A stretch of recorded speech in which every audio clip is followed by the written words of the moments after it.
রক্ষণ করবেন বলে সংরক্ষণ করবেন আপনি শপথ নিয়েছেন এবং সংবিধানে যে এখন যে নির্বাচনের পরে যে সরকার হবে সেই সরকার পার্লামেন্টের মাধ্যমে সমস্ত সংস্কার বাস্তবায়ন করবে। এটা হলো সংবিধানের নিয়ম। নির্বাচন হচ্ছে 20 দিন পরে, আপনি একটু বলে দেন। এইসব আমরা সবাই মিলে এক হয়েছি, আপনারা সবাই, আমরা তো ছিলাম না, 50 ভাগের 60 ভাগের বেশি লোক ছিল না। ঠিক আছে, এটা সংসদে দেন, সংসদে পাশ হওয়ার পরে তখন যাবে জনগণের কাছে। জনগণের একটা একটা করে যখন যাবে, এটা নিয়ে আলাপ আলোচনা হবে, পার্লামেন্টে কথা হবে, পার্লামেন্টের বাইরে কথা হবে, চায়ের দোকানে কথা হবে, ইউটিউবে কথা হবে। মানুষে বুঝবে এটার এই জিনিসটা ভালো, এটার এই জিনিসটা খারাপ, আমি হ্যাঁ দিব বা আমি না দিব। আপনার এখন কেন আগের থেকে তাদের হা না বলছেন, যেখানে মানুষকে আপনি সম্পূর্ণ জিনিসটা বুঝিয়ে দিচ্ছেন না? এবং আপনি এই কাজটি যেহেতু সংবিধান সম্মত নয়, এই গণভোট, এই জন্য আমি মনে করি বেআইনি, এটা অবৈধ। এবং এখানে ওনারা যে সরকারি কর্মকর্তাদের নিয়োগ করছেন সেটা বেআইনি, সেটা অবৈধ। এবং এখানে যে খরচ করছেন সেটা বেআইনি এবং সেটা অবৈধ।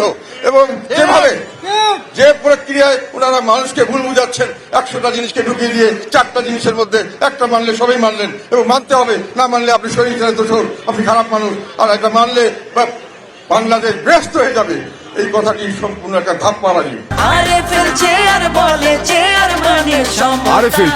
ক্ষমতার নয়, সমতার চেয়ার। এবং আমি মনে করি এই ধাপ্পাবাজির কারণে এবং যে প্রক্রিয়া আমরা করছেন এই সব কারণে এই সংসদের এই যে গণভোট করা হচ্ছে, এটাকে আমরা না ভোট দিব।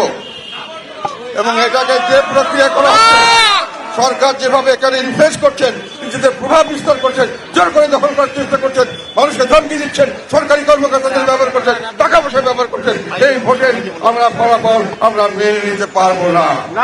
আমরা বিশ্বাস করি এখানে কারচুপির মাধ্যমে হ্যাঁ ভোটকে জয়যুক্ত করে বর্তমান সরকার একটি প্যারালাল গভর্নমেন্ট চালু করবেন। যে সরকারটাকে আমি কালকে বলেছিলাম সেটা হচ্ছে বিপ্লবী সরকার। বিপ্লবী সরকার বলার দরকার নাই, তারা বিপ্লবী হিসাবে গ্রহণ করবেন এবং তাদের ইচ্ছা মতো দেশ পরিচালনা করবেন। সংসদকে তারা বাধ্য করবেন তাদের কথা শোনার জন্য। এই জন্যই হারা ভোট করছেন, এটা সাধারণ জনগণ জানে না।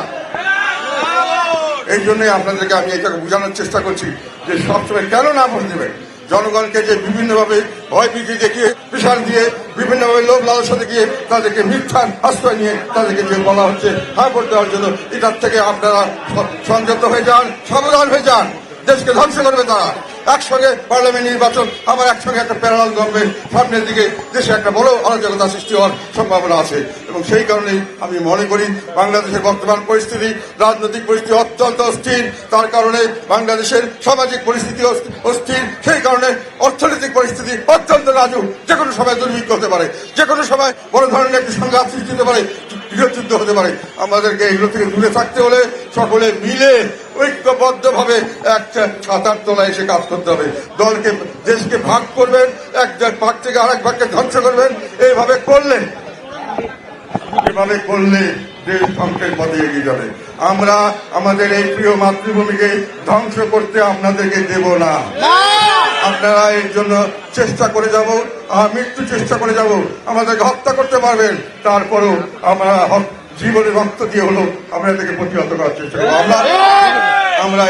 আমরা একে প্রতিবাদ করবো, আমরা এর বিরুদ্ধে বলবো, আমরা জনগণকে উদ্বুদ্ধ করবো এর বিরুদ্ধে।